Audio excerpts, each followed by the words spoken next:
जून का दिन क्या तय करेगा भारत का भविष्य? 4 जून के दिन क्या लिखा जाएगा हिंदू संविधान? 4 जून के दिन क्या रखी जाएगी हिंदू राष्ट्र की नींव? देखिए सिर्फ धर्म ज्ञान। नमस्कार, मैं हूं आपके साथ कविता राणा। अब की बार देखिए 7 चरणों के चुनावी चक्रव्यूह को भेद कर सत्ता के सिंहासन तक पहुंचना है। लेकिन जब 272 सीटें लाकर बहुमत वाली सरकार बनाई जा सकती है, तो फिर भाजपा को 400 प्लस सीटों की जरूरत क्या है? संसद के चौखट से 400 पार का नारा दे चुके पीएम मोदी अपने तीसरे कार्यकाल में ऐसा क्या करना चाहते हैं जो अब तक भारत के इतिहास में किसी भी सरकार के कार्यकाल में नहीं हो पाया? आप कहेंगे कि भाई पीएम मोदी के तीसरे कार्यकाल में विकसित भारत की एक नई तस्वीर देखने को मिल सकती है, और जिसमें आर्टिफिशियल इंटेलिजेंस से लेके स्पेस सेक्टर में भारत की ताकत भी दिखेगी। मुफ्त राशन, पानी, गैस का कनेक्शन और शून्य बिजली बिल भी हो सकता है। 3 करोड़ दीदी लखपति भी बनेंगी। बीज से बाजार तक किसानों की आय भी बढ़ेगी। हमारा खुद का एक ग्लोबल मैन्युफैक्चरिंग हब की तस्वीर भी हमें दिखेगी। भारत को विश्व की तीसरी बड़ी आर्थिक शक्ति बनाने की भी गारंटी है। लेकिन देखिए, इन सब के बीच जिसके खातिर भाजपा को 400 प्लस सीटों की सबसे ज्यादा जरूरत है, वो है हिंदू संविधान के सहारे हिंदू राष्ट्र बनाने का संकल्प। देखा जाए तो देखिए, संघ के जमाने से एक ही नारा गूंजा, भारत हिंदू राष्ट्र था, भारत हिंदू राष्ट्र है और भारत हिंदू राष्ट्र रहेगा। लेकिन आज देखिए, जिस हिंदू राष्ट्र की मांग उठी है, उसकी नींव क्या देश का संविधान बदल कर रखा जाएगा? हिंदू राष्ट्र हित में देखिए ऐसे कौन कौन से कानून अब आगे बनेंगे जिसके लिए हिंदू संविधान लिखा जाना चाहिए? और सबसे बड़ा सवाल ये कि 400 सीटों के दम पर क्या पीएम मोदी 4 जून के दिन हिंदू राष्ट्र की नींव रखेंगे? इस पर पेशे से सुप्रीम कोर्ट के अधिवक्ता अश्विनी उपाध्याय जी ने क्या कुछ कहा धर्म ज्ञान पर, सुनिए। भाजपा 400 प्लस का आप ही लोग नारा दे चुके हैं। 400 प्लस देखिए, 400 प्लस ये नारा नहीं है, 400 प्लस एक जरूरत है। 1984 में टूटा था रिकॉर्ड, मुझे इतना याद है। 1984 में राजीव गांधी जी को 404 सीट मिली थी जी। मुझे ऐसे लगता है कि अब उसकी उस समय तो उनको भावनात्मक आधार पे मिली, लेकिन राजीव गांधी जी ने 404 का फायदा नहीं उठाया बल्कि उल्टा नुकसान किया। राजीव गांधी ने 404 उनको मिला था तो कायदे से उस संविधान में जो और भी बदलाव कर सकते थे, बढ़िया अच्छे बदलाव करते, उन्होंने उल्टा काम किया। सुप्रीम कोर्ट ने कहा कि भारत में मुस्लिम बेटियों को गुजारा भत्ता मिलना चाहिए। राजीव गांधी ने अपनी 404 सीट का उपयोग क्या किया? सुप्रीम कोर्ट का फैसला पलट दिया। तो राजीव गांधी को जब 404 सीट मिली तो उन्होंने क्या उसका उपयोग किया? असम में घुसपैठियों को बसाने के लिए सिटीजनशिप एक्ट में धारा 6 से जोड़ दिया। सुप्रीम कोर्ट ने फैसला पलटा, एक फैसला दिया साहबानों के पक्ष में, उस फैसले को पलट दिया। तो राजीव गांधी ने जो 404 सीट थी उसको केवल और केवल तुष्टीकरण के लिए उपयोग किया।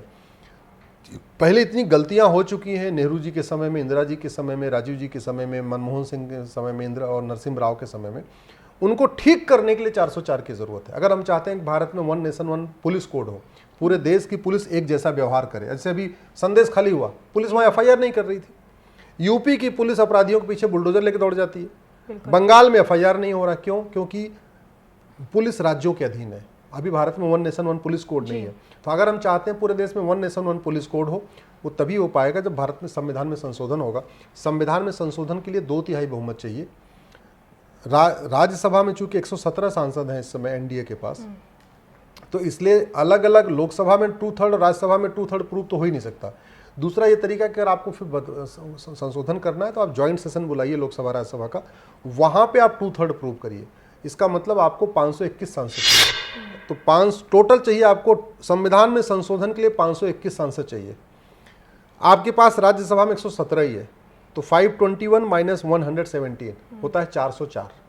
यानी कम से कम 404 सांसद आएंगे, तब संविधान में बदलाव होगा, तब भारत में 1 नेशन 1 पुलिस कोड लागू हो पाएगा। 404 का मतलब वही जो राजीव गांधी को मिला था 1984 में, वो रिकॉर्ड तोड़ना पड़ेगा। आप चाहते हो कि अगर भारत में धर्मांतरण रुके, आर्टिकल 25 को बदलना पड़ेगा। अब आर्टिकल 25 को बदलने के लिए 2/3 बहुमत चाहिए, फिर 521 सांसद चाहिए।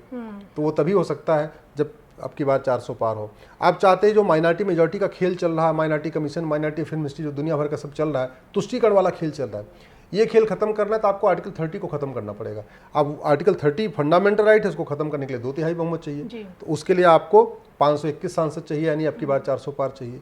आप चाहते हैं कि मुकदमे का सुनवाई जल्दी जल्दी हो, तो 1 नेशन 1 जुडिशियल कोड चाहिए, उसके लिए संविधान में संशोधन करना पड़ेगा, उसके लिए अब की बार 400 पार चाहिए। अब देखिए, आप चाहते हैं भारत में इंडिया नाम चल रहा है, इंडिया दैट इज भारत।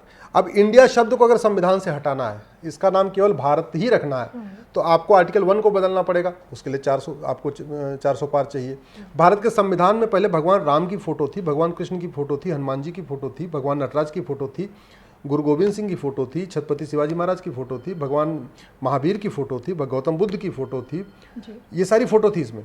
लेकिन वो फोटो हटा दिए गए, अब इसमें है नहीं। अब हम चाहते हैं कि दोबारा संविधान में वो सारे फोटो आए, तो उसके लिए भी 400 पार चाहिए। हम चाहते हैं कि प्राइमरी के सिलेबस में रामायण शामिल किया जाए, देश के सभी बच्चों को भगवत गीता पढ़ाई जाए, रामचरितमानस पढ़ाया जाए, वेद पढ़ाया जाए, तो उसके लिए संविधान में संशोधन करना पड़ेगा। उसके लिए आपको 400 पार चाहिए। अगर आप चाहते हैं कि भारत में जस्टिस विद इन ईयर लागू हो, यानी मुकदमों का फैसला 1-1 साल के अंदर हो, 1 साल का हाई कोर्ट में हो, 1 साल में सुप्रीम कोर्ट में हो, 1 साल में डिस्ट्रिक्ट कोर्ट में हो, उसके लिए संविधान में संशोधन करना पड़ेगा। उसके लिए आपको 400 पार चाहिए। कहने का मतलब गुलामी का नाम मिटाने के लिए, गुलामी का निशान मिटाने के लिए, गुलामी की कुरीतियों को खत्म करने के लिए, गुलामी की कुप्रथाओं को खत्म करने के लिए, गुलामी की पुलिस व्यवस्था बदलने के लिए, गुलामी की न्यायिक व्यवस्था बदलने के लिए, गुलामी की प्रशासनिक व्यवस्था बदलने के लिए, गुलामी का टैक्स सिस्टम बदलने के लिए, इन जो बदलाव करने हैं उसके लिए आपको 400 पार चाहिए। और इसलिए मैं कहता हूँ 400 पार ये नारा नहीं है, 400 पार ज़रूरत है। 400 पार होगा, कानून संविधान में संशोधन होगा, कानून बदलेंगे, लोगों के जीवन में बदलाव आएगा। 400 पार होगा, कानून नए बनेंगे, भ्रष्टाचार कम होगा, अपराध कम होगा। 400 पार होगा, कानून 1 नेशन 1 पिनल कोड बनेगा, 1 नेशन 1 पिनल कोड बनेगा, तो घूसखोरी भी कम होगी, जमाखोरी भी कम होगी, मिलावटखोरी भी कम होगी, कालाबाजारी कम होगी, नशा तस्करी कम होगी, मानव तस्करी कम होगी, अपराध खत्म होगा, अलगाववाद खत्म होगा, कट्टरवाद खत्म होगा। इसलिए 400 पार बहुत ज़रूरी है। चलिए जाते जाते बता दीजिए कि इसी 400 पार के जरिए संविधान को बदलने की जो आप बात कह रहे हैं, कानून लाभ बना के देश हित में, इसी 400 पार के जरिए क्या देश हिंदू राष्ट्र घोषित हो पाएगा? देखिए, अब तक 125 बार संविधान बदला जा चुका है, 125 बार, और इसमें ज़्यादातर समय कांग्रेस नहीं बदला है। हाँ, ये अलग बात है, कांग्रेस ने तुष्टीकरण के लिए संविधान में संशोधन किया, कांग्रेस ने अपनी पार्टी मतलब अपनी पार्टी के फायदे में संविधान में संशोधन किया। मैं जो बात कह रहा हूँ, 1 nation 1 civil code, 1 nation 1 police code, 1 nation 1 judicial code, 1 nation 1 education code, 1 nation 1 tax code, ये जनहित में कह रहा हूँ कि जनहित में हो तो स्वाभाविक सी बात है। जहाँ तक हिंदू राष्ट्र की, भारत हमेशा से हिंदू राष्ट्र था, भारत की जो सोच विचार संस्कृति है वो हिंदू ही हमेशा रही है। भारत में हिंदू है, इसलिए संविधान है। जिस दिन हिंदू खत्म हो जाएगा, भारत का संविधान खत्म हो जाएगा, आधिकारिक तौर पे लिखा जाएगा। भारत के जो प्रियम्बल में लिखा है, equality, justice, liberty, fraternity, unity, ये हिंदू फिलॉसफी है। इस्लाम इक्वेलिटी को नहीं मानता, इस्लाम और क्रिश्चियनिटी वसुधैव कुटुंबकम नहीं मानता, इस्लाम और क्रिश्चियनिटी नारी तु नारायणी को नहीं मानता, इस्लाम और क्रिश्चियनिटी सर्व मंगल मांगल्य को नहीं मानता, इस्लाम और क्रिश्चियनिटी यत् नारस्तु पूज्यते रमन्ते तत्र देवता को नहीं मानता। तो जो ये संविधान के प्रियम्बल में लिखा है इक्वेलिटी, ये हिंदू शब्द ही है, ये हिंदू फिलॉसफी है। जस्टिस, ये हिंदू फिलॉसफी है। लिबर्टी, सबको बोलने की आज़ादी, ये हिंदू फिलॉसफी है। इस्लाम में आप सब कुछ बोल नहीं सकते। आप हिंदू हो के भगवान राम के बारे में तर्क कर सकते हैं, इस्लाम में आप प्रॉफिट के बारे में तर्क नहीं कर सकते, आप अल्लाह के बारे में तर्क नहीं कर सकते।